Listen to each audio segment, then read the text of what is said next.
Still making it for Monday. Sorry I'm late. I know I'm like a few minutes before midnight, but that means it's still Monday. So I still get time in to get my latest episode of Martial Arts Movie Mondays in. And sound funny, I've been sick. I've got art deadlines. I've been busy. We didn't have our show last night. It's been crazy. So I'm going to apologize in advance for the coughing. That's why I had to rush to do this at the last minute, trying to get it done. That's why I look probably beaten. I look all sad and sickly. But I wanted to make sure, if you've never checked out this show before, first of all, shame on you. There's 25 episodes of others that you can see outside of this one. But it's bad news. All of them star me, so you're going to have to watch them and see me nonetheless. So if you haven't been to the show, basically the whole premise is, I'm still getting things set up. As we dive into my movie collection here, please ignore the headless snowtrooper. Hopefully I'll get it fixed this week. But we dive into a martial arts movie from my collection and talk about the ins and outs of the movie, maybe some fun stories if there are any that I know about the film, what I think of the film, and how it may have impacted my own martial arts journey, because that's what I do for a living. Is I teach Taekwondo and I teach Muay Thai. That's my full-time job. And then I'm also an artist. And then we do this. All this stuff is for fun. It's for you. But also this kind of gives us a chance to maybe bring up movies that maybe you haven't seen, and I can talk about it. Maybe it'll spark you to go look for it and make your own decision and see if you enjoy it. So let me hold on. I'm trying to get this pulled up really fast. Today's kind of a fun movie that I hadn't even thought about in a while, but it's one that I really, really liked it back in the day. But it was a 1992 film starring the one and only Brandon Lee, Rapid Fire. That's right. Bruce Lee's son, the late, great Brandon Lee. We lost him too while he was shooting The Crow. If you don't know that story, we'll talk about it as well. But some people don't realize that while The Crow was the movie that made him famous, he did a few other movies as well prior to that. And he was on his way kind of on the ladder to become kind of a next big superstar martial arts thing. But he did some too that were not so good. Probably the two biggest ones he did, I guess, prior to The Crow, excuse me. And I don't know what order, I don't remember what order they were released, but I'm pretty sure they came all before, because obviously he died on The Crow. But he couldn't have made a map for that. That's a stupid statement. But he did a movie called Laser Mission, which I think was like an Asian production, which wasn't very good. But he also did this one. He did another one called Showdown in Little Tokyo with Dolph Lundgren. We'll talk about that one day as well. That's a bizarre movie. But today, I love The Crow. Don't get me wrong. We'll maybe talk about it on there. I've never looked at The Crow as really a martial arts flick, but there's a lot of martial arts in it, and it's Brandon Lee. It's maybe will. But this is full-on martial arts fun. It's Brandon Lee, Powers Booth, Nick Mancuso, and there's a lady in there, I believe her name is Kate Hodge. And it's a very simple story. It's this guy who he witnesses a mob murder, and then the mob are out to kill him. So they want to put him in protection, and then the cops are dirty, and then these other cops have been trying to stop these guys, and then there's like triad type Asians, and there's this whole convoluted group that kind of makes it double layered. But when I remember seeing this in the theater, I was just super stoked to see Brandon Lee, Bruce Lee's son, on the big screen. And it's funny, it's because nobody has the same charisma as Bruce Lee, but he has something similar. And it wasn't just in the look. It was the way he delivers lines, the way he does stuff. He had that little special something that his dad had, maybe not as powerful, not as strong, not as iconic, but he had it. And it was starting to shine through in movies like this, where the fighting and things like this were completely different style, which I always appreciated. He wasn't just somebody that had mimicked his father's style of Jeet Kune Do. He'd kind of done his own thing. And I believe he had trained in some Muay Thai. I believe he was training with Dan and Santo. And you can tell by the way he moves. There's some elements that's very Bruce Lee-like. And you can't help that, obviously, because they're related. They have some similar mannerisms. Then there's other elements where the way he holds his hands from here, the way he kind of bounces and moves. You can see the Muay Thai influence in it. But the movie itself is very vintage 90s. It's very much, the typical mob bosses, the typical Asian gangs, the typical cops and the trails. Like it's the story we've seen thousands of times. But it's something different in relation, because you have the involvement of Brandon Lee that automatically gives it that iconic stature because of the connection to his father. But I think this movie sets him apart from his dad. It makes him his own man. And I've never looked at this as, hey, this is Bruce Lee's son movie, let's watch that.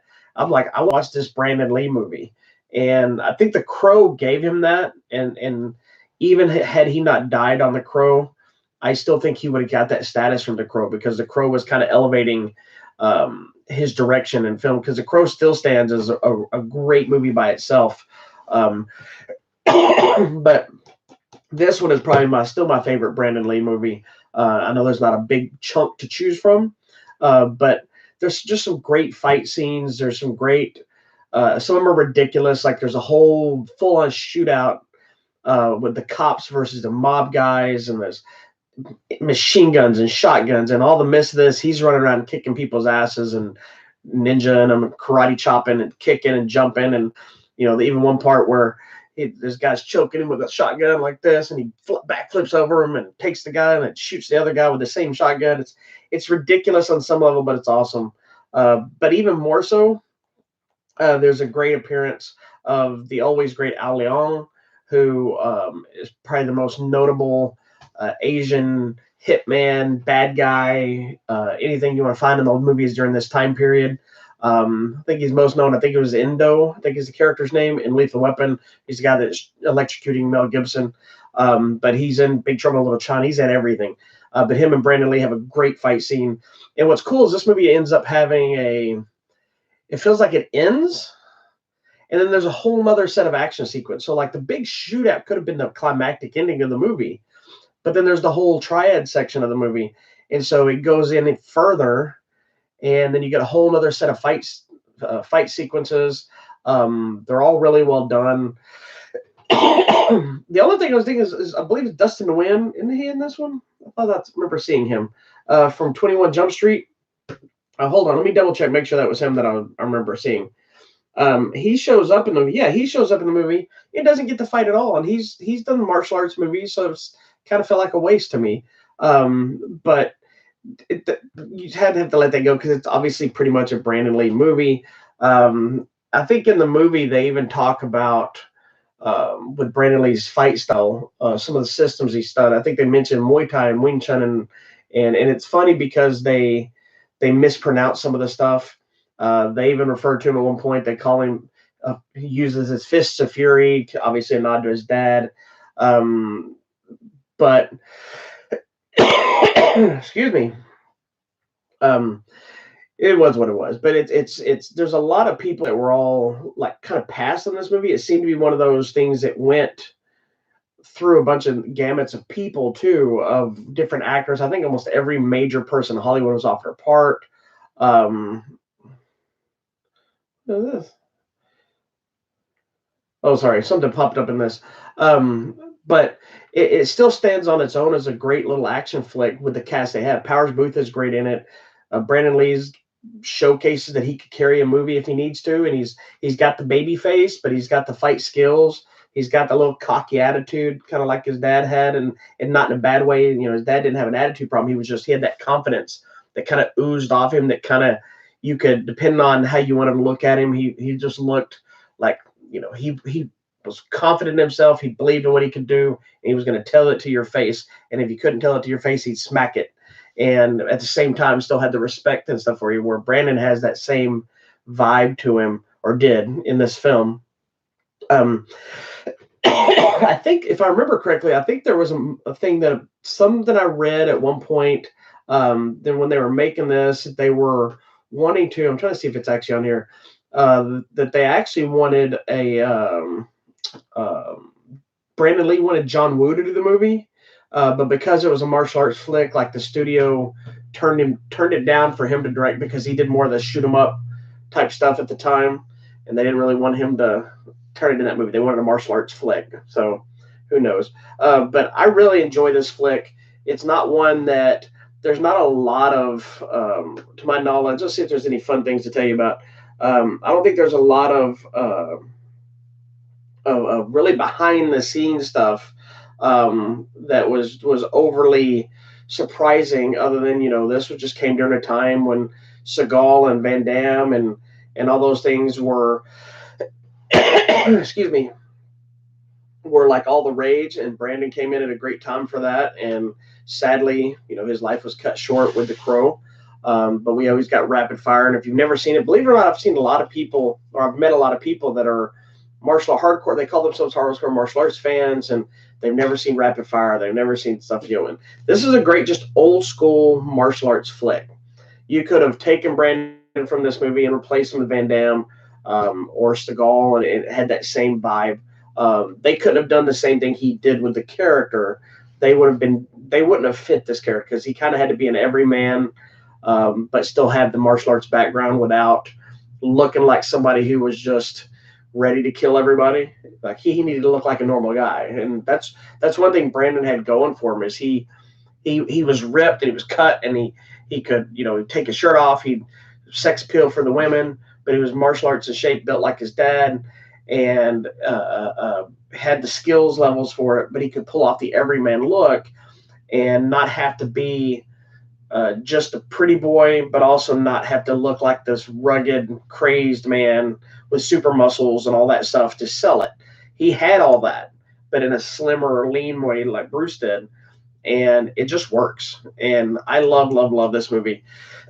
When I saw this in the theater, I was already a black belt, and I remember watching. But there's a few techniques like at around the time of hitting brown, red, black belt level in Taekwondo, I started glamming on to movies for reference material. We didn't have YouTube then. We didn't have the internet then, or if we did, I was too poor to have it. But we would, or I would, and my friends, we would watch fight scenes over and over and over. And there's a specific fight sequence in here where they're fighting in like this laundry room kind of thing, and he's jumping up on the chain link fences, but there's this sequence of him like kicking a guy here and then spinning to kick this guy here and spinning to kick this guy here, and I became obsessed with getting those drills. And so my spinning crescents and the twists and the turns kind of came partially from this movie, of the combinations that I started using, because I love the way he executed them in this movie and other stuff, but specifically in that fight scene. So it kind of engraved into me on, hey, that's how to do that. And okay, there's a guy here, there'll be a guy here, there's a guy here, and I can imagine where it's at because I can watch it in the film without having to have targets to practice it initially. And then once I got it down, I started using it for demos and tournaments and forums and that kind of stuff. So there's another one of those that had a little bit of an impact on me, and it made me super, super sad. I remember, excuse me, I remember, we just recently sadly lost Kobe Bryant. I'm not a huge basketball fan at all. Matter of fact, I don't even care about basketball, but I recognize the genius of the player and the sadness of him and his daughter and the other people, the other coach and coaches and the children that were lost in the crash. But it kind of brings back to this, because I remember, I understand, I tend to not mock people to get super upset about celebrity death, because I remember when Brandon Lee died, it hit me really deep. Not because I knew him, but because I was a martial artist and I was such a fan that somehow I was too young to really realize this can't happen. He was a young guy. He was a martial artist. He was in shape. Excuse me. And just to die like that, and especially he was just getting his groove going, and I'm going to cough again. Sorry about that. So it really cut me deep. So watching it kind of brings some emotions back to me. Even though this is the movie he died on, didn't see Brandon Lee on screen where he belongs. And now knowing he's up there with his father, they both have their own iconic statuses in different ways. It's definitely one you should check out. If you haven't seen it, Rapid Fire, 1992, Brandon Lee, great action flick, old school, not a lot of like the fancy wire work stuff. It's just guys jumping, kicking through staircases and knocking over tables and shooting up the place. It's great, great fun. You should check it out. Rapid Fire, it's another great one. That's going to be it for today. It's a little bit of a shorter show because it's late. Hopefully, I have one that I want to get to sooner than later that's a longer series. It's got like 8 or 9 movies in the series. If you're a martial arts fan, you probably already know what that is, but I'm going to have to start watching them ahead of time because I don't want to do the show until I get all the movies watched. So we're going to do them like that, or we'll do a 2-parter, break them up into 2 pieces. But anyway, excuse me, it's getting late. That's going to be all for today. Thank everybody watching. Sorry I cut it short. Went through really fast today. But hopefully, if you haven't heard of it, you can go check out Rapid Fire. It's on DVD. I don't know if they ever released it on Blu-ray or not.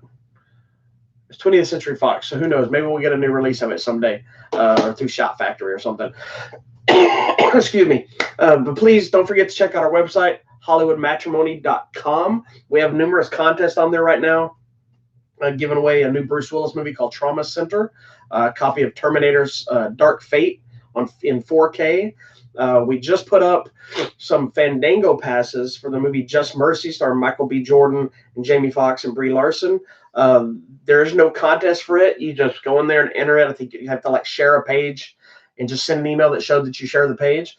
And until they run out, everyone will get one. And they're basically each pass Fandango number that goes with is good for 2 tickets up to a $30 value. So you can go see Just Mercy in theaters.